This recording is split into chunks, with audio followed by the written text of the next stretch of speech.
کیسا ہے نور چھایا مدنی مذاکرے میں، کیسا ہے نور چھایا مدنی مذاکرے میں، ہر دل ہے جگمگایا مدنی مذاکرے میں، ہر دل ہے جگمگایا مدنی مذاکرے میں۔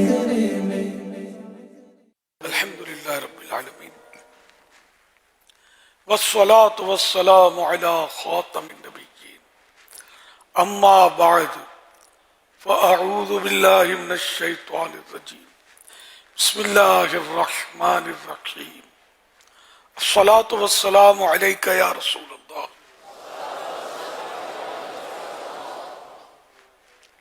وعلی آلک واصحابک یا حبیب اللہ، الصلاة والسلام علیک یا نبی اللہ، وعلی آلک واصحابک یا نور اللہ، نویت سنت الاعتکاف۔ جب کبھی داخل مسجد ہونے کی سعادت پائیں، اعتکاف کی نیت ضرور فرمائیں۔ نیت دل کے ارادے کو کہتے ہیں، دل ہی میں نیت کر لیجئے میں نے سنت اعتکاف کی نیت کی، آپ معتکف ہو گئے۔ دل میں نیت حاضر ہوتے زبان سے دہرا لینا زیادہ اچھا ہے، چاہے اردو میں کہہ لیں کہ میں نے سنت اعتکاف کی نیت کی۔ جب تک مسجد میں رہیں گے اعتکاف کا ثواب ملتا رہے گا، جب مسجد سے باہر نکلیں گے یہ نفل اعتکاف ختم ہو جائے گا۔ یاد رکھیے مسجد میں کھانا پینا، سونا، سحری، افطار، آب زمزم شریف پینا، دم کیا پانی پینا، نیاز کھانا وغیرہ اسی صورت میں جائز ہوتے ہیں جبکہ اعتکاف کی نیت کی ہو۔ نیت نہیں کی تھی تو اب افطار کا وقت آنے کی صورت میں مسجد میں افطار کر نہیں سکیں گے، تو اب نیت کر لیں اور افطار کر لیں۔ تاہم مناسب یہ کہ ثواب کے لیے اعتکاف کی نیت کی جائے، اور ذکر و درود کر لیں، چاہے تو 12 بار درود شریف پڑھ لیں، اب بے شک افطار وغیرہ کر لیں۔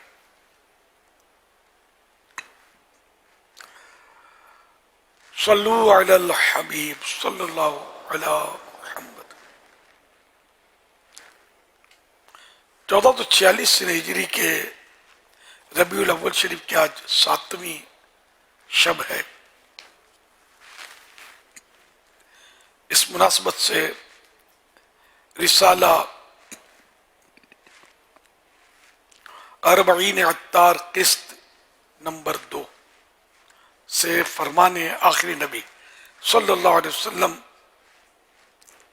نمبر 7۔ میں نے گزشتہ رات عجیب واقعہ دیکھا، میرا ایک امتی پل صراط پر کبھی گھسٹ کر اور کبھی گھٹنوں کے بل چل رہا تھا۔ اتنے میں وہ درود آیا جو اس نے مجھ پر بھیجا تھا، اس نے اس کا ہاتھ پکڑ کر اسے پل صراط پر کھڑا کر دیا، یہاں تک کہ اس نے پل صراط پار کر لیا۔ شرح حدیث، درود پاک اسے پل صراط پار کروا کر جنت میں لے گیا۔ صلو علی الحبیب صلی اللہ علی محمد۔ امیر علیہ السلام سے میرا یہ سوال ہے کہ ہماری بات دوسروں پر اثر کرے، اس کے لیے ہمیں کیا انداز اپنانا ہوگا؟ عمل کرنا ہوگا، جو عمل کرتا ہے اس کی بات جلدی اثر کرتی ہے۔ صلو علی الحبیب صلی اللہ علی محمد۔ وسیم اکرم سوال کر رہے ہیں فیس بک پیج پر، کہہ رہے ہیں مجھے جنات سے بہت ڈر لگتا ہے، عرض یہ ہے کہ دعا بھی فرما دیجئے کہ میرا یہ ڈر نکل جائے اور خوف خدا مل جائے۔ جنات کا ڈر کس طرح نکلے، اس کا طریقہ بھی ارشاد فرما دیں۔ جب خوف خدا کا غلبہ ہو جائے گا تو انشاءاللہ غیروں کا خوف جاتا رہے گا۔ جن سے ڈریں گے تو جن تو چاروں طرف جن ہی جن ہے، ہمیں نظر نہیں آتا، یہ اللہ کی رحمت ہے۔ اگر نظر آنا شروع کرے تو ہمارا تو جینا دشوار ہوتا۔ ہر جن نقصان نہیں پہنچاتا، جیسے ہر انسان بھی ایک دوسرے کو مار دیتے ہیں، دہشت گردیاں کرتے ہیں، لوٹ مار کرتے ہیں، فائرنگ کرتے ہیں، لیکن ہر انسان تو نہیں کرتا نا، کچھ عناصر ہوتے ہیں اسے. اسی طرح جنات میں بھی ہر جن اس طرح تنگ نہیں کرتا، نہ ستاتا ہے، نہ مار دھاڑ کرتا ہے، نہ چپٹ جاتا ہے. بعض اس میں شریر جن ہوتے ہیں وہ ایسا کرتے ہوتے ہیں. تو ان کے لیے، ان سے پناہ حاصل کرنے کے لیے مختلف اوراد ہوتے ہیں، تو وہ پڑھا کریں. شجر قادریہ، رضویہ، یہ اس میں بھی اوراد ہیں. الوظیفۃ الکریمہ میں کچھ اوراد ہیں کہ یہ اگر پڑھتے نہیں تو انشاءاللہ کوئی چیز نقصان نہیں کرے گی. خاص کر حدیث پاک کا یہ عمل بہت زبردست ہے کہ سوتے وقت دونوں ہاتھ اس طرح پھیلانے اور اعوذ و بسم اللہ کے ساتھ سورہ اخلاص، قل هو اللہ شریف، سورہ فلق اور سورہ ناس پڑھ کر ہتھیلیوں پہ دم کر کے اپنے اس طرح وہ پورے بدن پر آگے کی طرف پہلے پھیرنے جہاں جہاں تک ہاتھ پہنچتا ہے، اور پھر اسی طرح پیچھے جہاں جہاں تک ہاتھ پہنچتا ہے پھیر لے. پھر دوبارہ اسی طرح. اب اعوذ پڑھنے کی ضرورت نہیں ہے، اب بسم اللہ کے ساتھ سورۃ الاخلاص، فلق اور ناس ایک ایک بار پڑھنی ہے. تو اس طرح کر کے اسی طرح میں نے جس طرح ہاتھ پھیرنے کا عرض کیا تو یوں 3 بار یہ کرنا ہے. اگر یہ ناغہ نہ کریں، اس میں روزانہ سوتے وقت کوئی کرے نا تو انشاءاللہ نہ جن نقصان کرے گا، نہ جادو نقصان کرے گا، نہ کوئی نظر لگے گی کسی کی، نہ کوئی اس طرح مطلب کافی اس سے پروٹیکشن حاصل ہوگا. اور یہ سنت کی نیت سے کریں گے تو انشاءاللہ مدینہ مدینہ ہو جائے گا. یہ پیارے آقا صلی اللہ علیہ وسلم بھی اس طرح کرتے تھے. یہ حصار کہلاتا ہے، تو یہ حصار پڑھ لیا کریں، انشاءاللہ مدینہ مدینہ ہو جائے گا. صلو علی الحبیب صلی اللہ علی محمد. شاہد نیاز سوال کر رہے ہیں، کہہ رہے ہیں امیر اہل سنت ان دنوں پیارے آقا صلی اللہ علیہ وآلہ وصحبہ وسلم کی ولادت کی خوشی میں مختلف شہروں میں بالخصوص کراچی کے علاقوں میں بڑے ہی شاندار انداز میں چراغاہ کا اہتمام کیا گیا ہے. تو ان چراغاہ کو دیکھتے ہوئے کیا وظائف و انداز کو اپنایا جائے، یہ ارشاد فرماتے ہیں. کیا وظائف؟ وظائف و انداز، درود پاک پڑھیں، کیا پڑھیں اس حوالے سے؟ چراغاں سرکار صلی اللہ علیہ وسلم یاد میں کیے گئے، اس نیت سے دیکھنے میں تو حرج نہیں ہے، ورنہ ظاہر ہے کہ وہ تفریح ہے. اور عام طور پہ لوگ تفریحاً ہی شاید دیکھتے ہوں گے، مزہ آتا ہے. تو یہ ہے تو جائز، مباح ہے دیکھنا.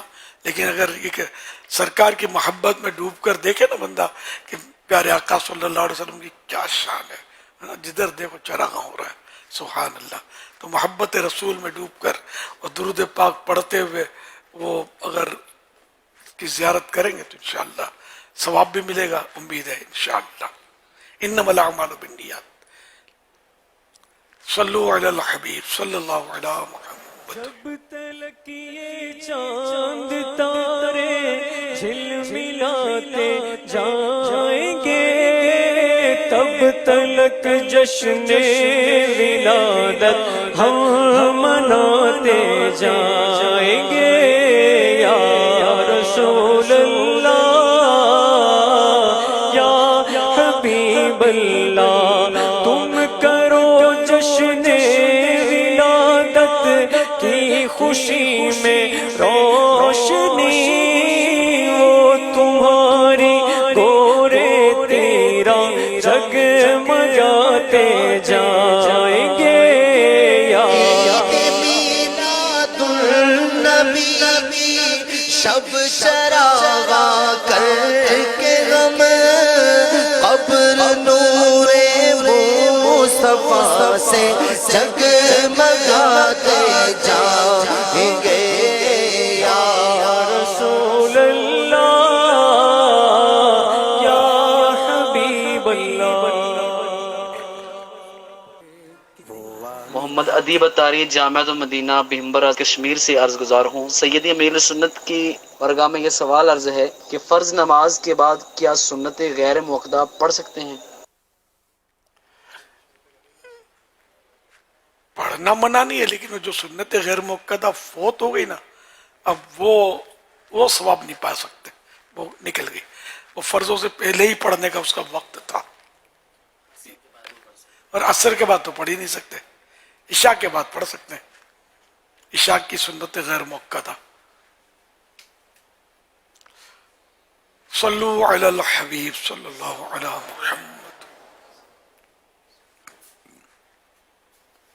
امیر اہل سنت کی بارگاہ میں میرا یہ سوال ہے کہ نیکی کرنے کا شوق کیسے پیدا ہو کہ لوگوں کا وقت زیادہ غفلت میں گزرتا ہے تو نیکی کرنے کا شوق دل میں کیسے بڑھے. نیز آپ یہ بھی جواب ارشاد فرمائیں کہ قیامت کے حساب کتاب کے حوالے سے آپ کی کوئی کتاب کا نام. نیکی کا شوق بڑھانے کے لیے فضائل پڑھے جائیں نیکی کے، تو جب فضائل پتہ چلیں گے تو شوق بھی بڑھے گا نا، اتنا ثواب ہے، اتنا ثواب ہے، اتنا ثواب ہے، ٹھیک ہے. اور سچی بات یہ کہ اس میں صحبت بہت اہم ہے. نیک بندوں کی صحبت ہوگی تو خود بخود وہ نیکی کا ذہن بن جاتا ہے، اور بری صحبت ہوتی ہے تو نیکی کا ذہن بنتا نہیں، بلکہ وہ گناہوں کی طرف دل مزید مائل ہوتا چلا جاتا ہے.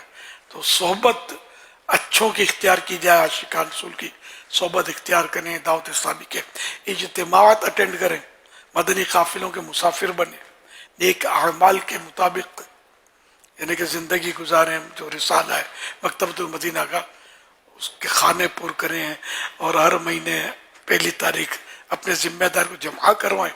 انشاءاللہ نیکی کا وہ ذہن بنتا رہے گا انشاءاللہ الکریم.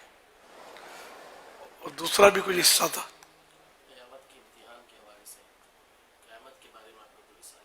اچھا، رسالہ ہے نا، قیامت کا امتحان. ایک رسالے کا نام ہی قیامت کا امتحان ہے. پل صراط کی دہشت، مردے کے صدمے، مردے کی بے بسی، قبر کی پہلی رات، ویران محل. صلو علی الحبیب صلی اللہ علیہ محمد. یہ ایس ایم ایس کے ذریعے سوال کر رہے ہیں، یہ کہہ رہے ہیں کہ موت قریب آنے کی کیا کیا علامات ہیں؟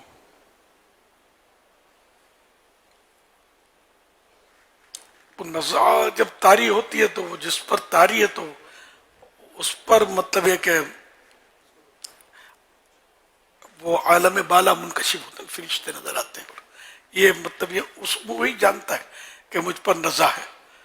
عام آدمی کو بعض اوقات بلکہ اکثر سمجھ نہیں آتی، کہ وہ یہ سمجھتے ہیں کہ یہ مطلب کوما میں چلا گیا ہے. لیکن وہ سب ایسے نہیں ہوتے. کوما والے جو ہوش ہوتے ہیں ہوش میں آ بھی جاتے ہیں، لیکن بعض کوما والے ایسے بھی ہوتے ہیں کہ ان پر وہ نزع کی صورت ہوتی ہے اور ان کی روح قبض کرنے کا عمل ہو رہا ہوتا ہے. تو روح جو ہے وہ قدموں سے نکلنا شروع ہوتی ہے، سر کی طرف، اندر کی طرف آ کے وہ سر سے نکلتی ہے، سر کی طرف سے.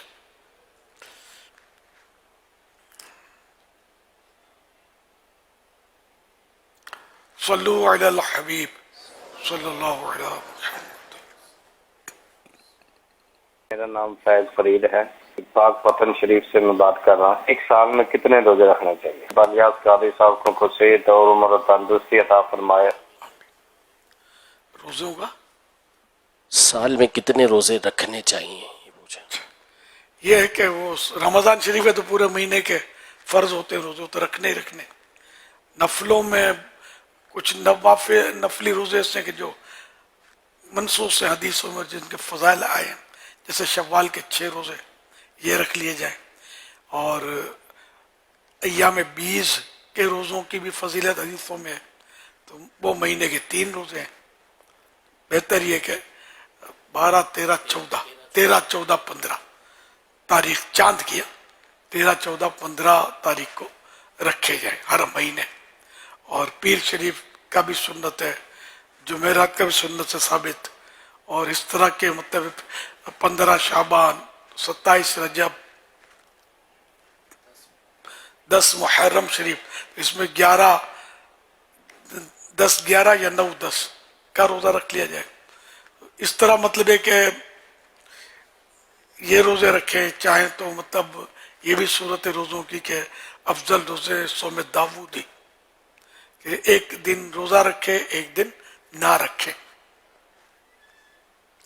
جو اللہ توفیق دے، جب اس میں یہ دیکھ لینا کہ دین و دنیا کے کام ڈسٹرب نہ ہوں، دوسری عبادتیں چھوٹ جاتی ہیں، علم دین حاصل کر رہا ہے اب ڈھیلا پڑا ہوا ہے اور علم حاصل نہیں کر پا رہا دین کا، تو پھر اس کو روزے نفل نہیں رکھنے بلکہ علم دین حاصل کرنا ہے۔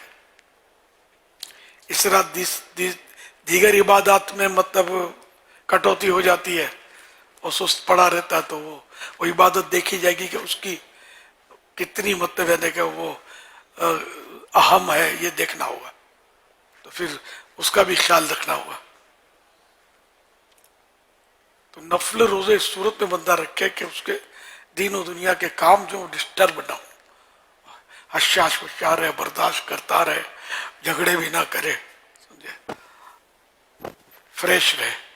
تھوڑا بہت تو خیر لوز ہو جاتا آدمی، لیکن عبادات جو ہے نا یہ نہ چھوٹے، کہ مثلا ویسے عصر و عشاء کی سنتیں پڑھتا تھا، اب روزہ رکھا تو عصر کی سنتیں تھکن لگتی ہے، کمزوری ہو جاتی ہے، روزے میں پیاس ستاتی ہے تو عصر کی سنتیں چھوڑ جاتی ہیں، پھر اب پانی وغیرہ پیا تو اور مغرب تو اوابین چھوٹ جاتی ہے، ویسے پڑھتا ہے، تو پھر اس میں پھر دیکھ لیں، اس میں یہ عبادات جو منسوس عبادات ہیں وہ نفل روزوں کی وجہ سے چھوٹنی نہیں چاہیے۔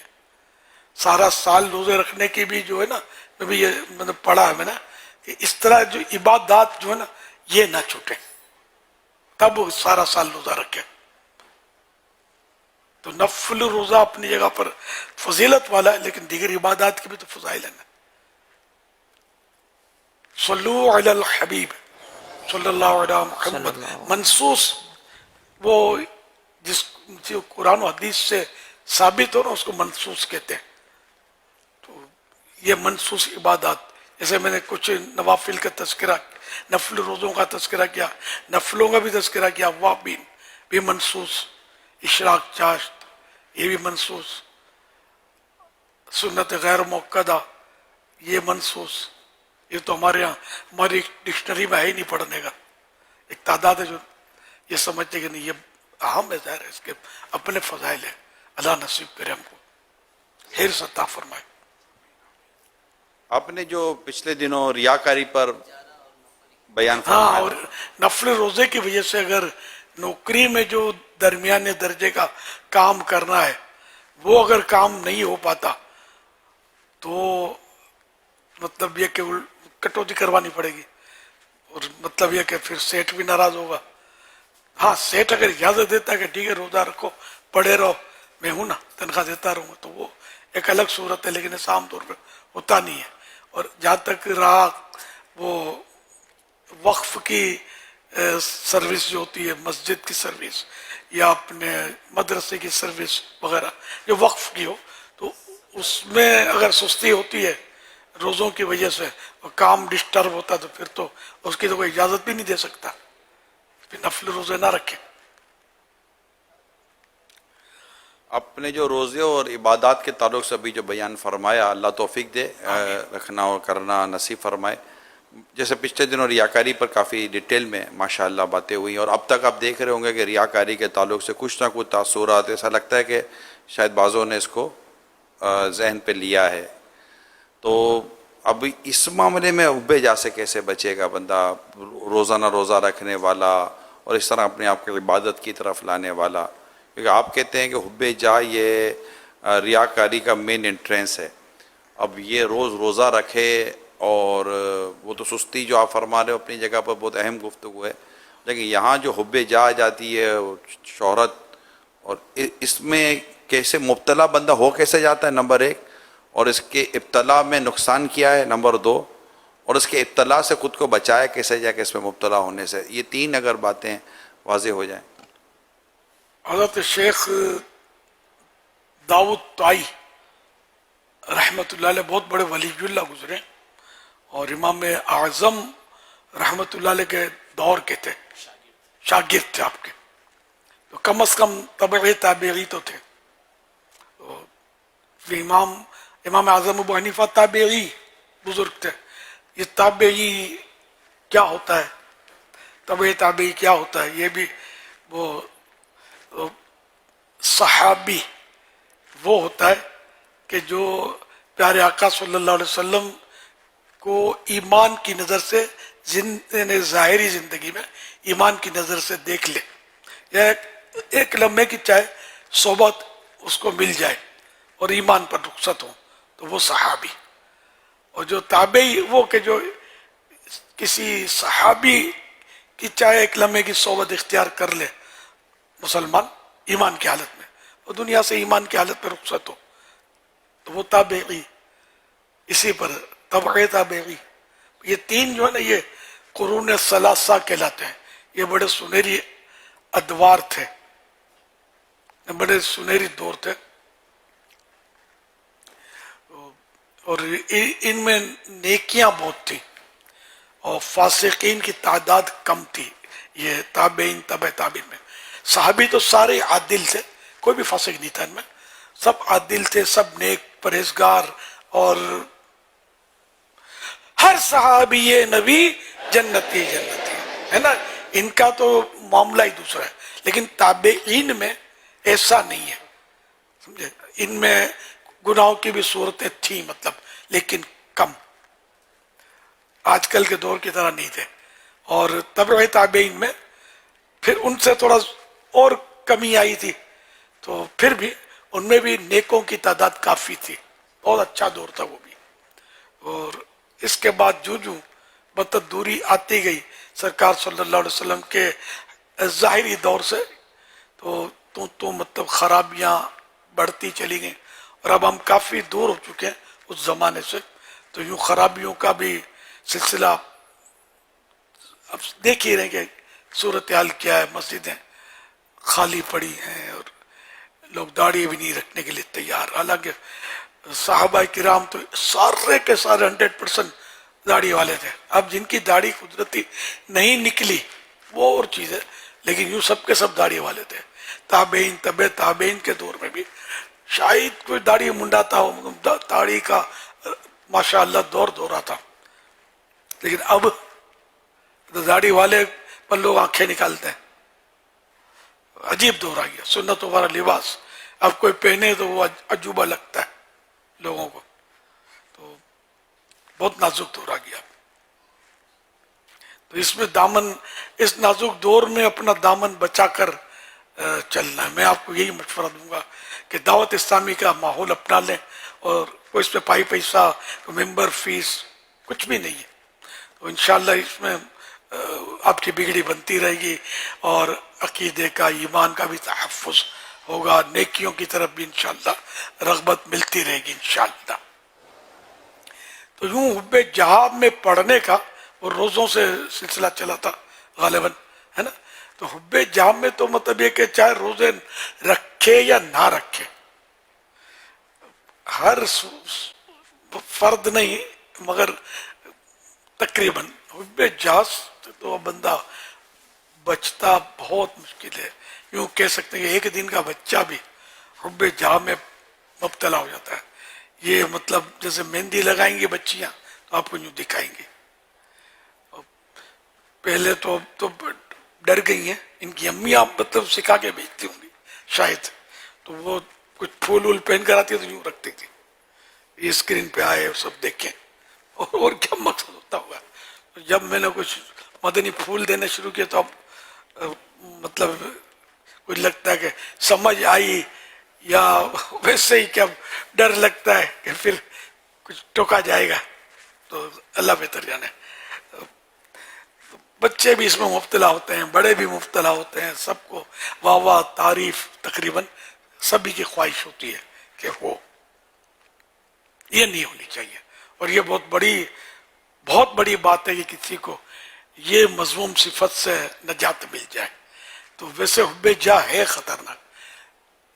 حب جاہ کا مطلب عزت شہرت سے محبت، کہ مجھے عزت و شہرت ملے، میری واہ واہ ہو. تو آپ دیکھیں کس کو اس کی خواہش نہیں ہوتی. کم و بیش مبتلا ہے اس میں. کیا عوام کیا خواص، بچنا بڑا مشکل ہے.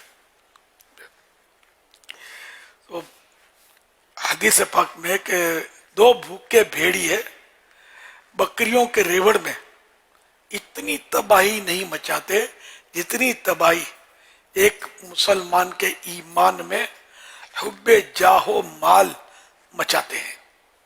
نہ مال اور عزت سے محبت، شہرت سے محبت، یہ مسلمان کے دین میں بہت تباہی مچاتے ہیں. یہاں تک کہ دو بھوکے بھیڑیے بھی، بھیڑیا میں ولف، یہ بکریاں حملہ کر کے کھا جاتا ہے بکریوں پر، تو دو بھوکے بھیڑیے اتنی تباہی نہیں مچاتے بکریوں کے ریوڑ میں جتنی تباہی ہے حب جاہ و مال مچاتے ہیں. تو مال کی محبت آج کس کو نہیں ہے؟ شاذ و نادری کوئی ایسا ہوگا جو بے نیاز ہوگا مال سے، باقی تو اس دور میں شاید ہی کو بچا ہو. یہی شہرت، عزت کی خواہش، مطلب کوئی اگر ہماری عزت نہیں کرتا یا ہماری تعریف نہیں کرتا موڈ خراب ہو جاتا ہے. یار یہ تو لفٹ ہی نہیں کرا اس نے، میں نے یہ کیا، کارکردگی پیش کی اتنی شاندار، اور سبحان اللہ صلی اللہ کچھ بھی منہ سے نہیں بولا کہ آپ نے اتنا اچھا کام کیا، ماشاء اللہ سبحان اللہ. یعنی یہ خواہش ہماری جان کھا جاتی ہے، یہ حب جاہ. تو یوں نفل روزے بھی رکھے گا تو حضرت داؤد طائی رحمت اللہ علیہ ایسا بن جائے. ہاں داؤد طائی کا یوں ہی تذکرہ نکلا تھا، پھر ہم آگے پیچھے آگے نکل گئے تھے، تو وہ کم از کم میں نے کہا تبعی تابعی تھے. تو حضرت داؤد طائی رحمت اللہ علیہ 20 سال اس طرح روزے رکھے کہ ان کے گھر میں بھی پتہ نہیں چلا کہ یہ روزے رکھتے ہیں. صبح اپنے حصے کا کھانا لے کر یہ گھر سے نکل جاتے کام کاج پر اور کسی کو دے دیتے. روزہ ہوتا تھا نا، کسی فقیر کو، غریب کو دے دیتے تھے، اور شام کو گھر آ کر کھا لیتے تھے. پتہ ہی نہیں چلا گھر والوں کو کہ روزہ ہے. اوروں کو تو اوروں کو اتنا چھپاتے تھے. اور ہم لوگ تو آپ خصوصی مدنی مذاکرہ میں دیکھ لیں، مائک پکڑیں گے میں اتنے روزے رکھتا ہوں. جب وہ سیزن آئے گا رجب شعبان رمضان 3 مہینے کے روزے رکھتا ہوں. اور پھر شوال میں بھی بولیں گے کہ میں نے 3 مہینے کے روزے رکھے تھے، یا اور ایسے ہی بولیں گے میں ہر سال یہ 2 مہینے کے روزے رکھتا ہوں، رجب شعبان. تو میں شوال کے 6 روزے رکھتا ہوں. کیا ضرورت ہے یار اعلان کرنے کی؟ اب بولنا بھی ہمت نہیں پڑتی کہ یار یہ شرمندہ ہو جائے گا، اور شرمندہ کرنے کی ہمت بھی نہیں ہوتی کہ آدمی اس کو پوچھے تو صحیح کہ یار آپ کی نیت کیا ہے. کہ اپنے یہ روزوں کا آپ اس وقت ڈنکا بجا رہے ہو مائک پر، کیا نیت کرے گا؟ گھبرا کے بول دے گا کہ آپ کی دلجوئی کر رہا ہوں. اور اگر میں کہہ دوں کہ اس سے میری دلجوئی تو ہوتی نہیں ہے، اسے میرا تو دل چلتا ہے کہ یار کیوں مطلب خود کو بربادی پر پیش کر رہا ہے بلا وجہ اپنی نیکیوں کا اظہار کر کے، تو پھر ناک جڑ سے کٹ جائے گی. تو اس لیے وہ مطلب ضرورت ہو تو ٹھیک ہے آدمی تذکرہ کرے، لیکن اگر مجھے بتانا ہے تو مائک پر عوامی عدالت میں بتانے کی کیا ضرورت ہے؟ کان میں آ کے بول دیتے یا چٹھی لکھ کر بھیج دیتے کہ ماں بدولت اتنے دیر روزے رکھتا ہے. تو یہ نہیں ہوتی ضرورت کسی کو بتانے کی، کیا ضرورت ہے؟ اللہ جانے بندہ جانے. اجر رب نے دینا ہے نا، بندے نے کیا دینا ہے یار؟ بندہ چاہتا ہے واہ سبحان اللہ ماشاء اللہ، دعا میں یاد رکھنا، یہی بول دے گا اور کہ آپ کا پگار مل جائے گا. آپ کی ایک بات کئی جگہ پر میں نے کوٹ کی ہے، بہت پیاری بات ہے، اور آپ نے کہا تھا یہ میں چوٹ کرنے کے لیے کہہ رہا ہوں. آپ نے کہا تھا کہ یار کوئی ایک تو ایسی نیکی ہو جو سوائے میرے رب کے کوئی نہ جانتا ہو.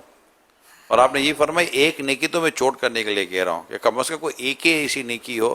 یہاں تو ہماری ساری نیکیاں ہم نے لوگوں کے سامنے ظاہر کر دی، اور آپ نے شاید غیبت کی تباہ کاریاں یا کس کتاب میں لکھا ہے، شاید اسی میں لکھا ہے جہاں ریاکاری اور حب جاہ کا باب ہے، ایک کسی بزرگ کے تعلق سے لکھا ہے کہ جو عمل ہمارا لوگوں کو پتہ چل گیا ہم اسے عمل شمار ہی نہیں کرتے.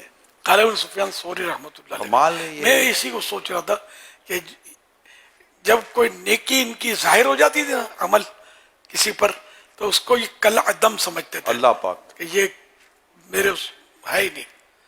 اتنا مطلب یہ ان کی عاجزی تھی کہ پتہ چلا کیوں کسی کو. ہاں ہر عمل میں ایسا نہیں ممکن نہیں ہے، فرض نمازوں میں ممکن نہیں ہے، بلکہ واجب ہے کہ مسجد میں جا کر نماز پڑھے گا. حج اکیلا گھر میں تو کر نہیں سکتا، میدان عرفات میں لاکھوں کے بیچ میں کرے گا. طواف بھی اکیلا نہیں کر سکتا، انڈرسٹوڈ ہے، ہزاروں کے ساتھ ہی کر رہا ہوتا ہے بندہ. تو کئی اعمال ایسے ہیں کہ جو سب کے سامنے ہی کرنے پڑیں گے. بعض تھوڑا وہ 1.5 ہوتے ہیں، بول دیتے ہیں یار کیا دکھانے کے لیے داڑھی رکھنی تھی، یہ کیا کرنا تھا، اور امامہ کیا پہ. تو نماز بھی دل میں ہمارے، نہیں میں نے سنا اپنے کانوں سے داڑھی دل میں، تو نماز بھی دل میں پڑھ لیا کر بھائی. حاجی صاحب حج دل میں کر لیتے، میدان عرفات میں کیا لینے دوڑے تھے. مطلب کوئی عقل کی بھی تو بات بھی کوئی حساب کتاب ہے کہ نہیں ہے. داڑھی تو رہے گی، دکھے گی ادھر، امامہ شریف پہنو گے تو دکھے گا، زلفیں دکھیں گی، سنتوں پر لباس دکھے گا. اب جس میں بندہ اپنے آپ کو چھپا سکتا ہی نہیں تو یہ کچھ. اور ویسے جو نفل اگر کوئی بولتا ہے بھی مائک پہ آ کے میں نے نفل روزے اتنے اتنے رکھ کے یا رکھتا ہوں، اس کو بھی ریاکار ہم نہیں بول سکتے. ہاں اس کی نیت کیا ہم کو پتہ نہیں ہے، لیکن یہ اپنے آپ کو اس نے خطرے پہ پیش کر دیا ہے. یہ غور کرے کہ میں یہ کیوں بتا رہا ہوں، میری نیت کیا ہے. اس لیے وہ اخفاء میں عافیت، چھپانے میں عافیت ہے. تو یہ کہ جو عمل چھپانا ممکن نہیں ہے وہ ظاہر ہے کہ سب کے سامنے ہی کیا جائے گا. سب کے سامنے نہیں کریں گے تو لوگ بدگمانی کریں گے. بعض عمل ایسے بھی ہیں کہ بے نمازی ہے، نماز نہیں پڑھتا، مسجد میں کبھی نظر ہی نہیں آتا. صلو علی الحبیب صلی اللہ علیہ وسلم. میرا ہر عمل بس تیرے واسطے ہو، میرا ہر عمل بس تیرے واسطے ہو، کر اخلاص ایسا عطا یا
مجھے نیک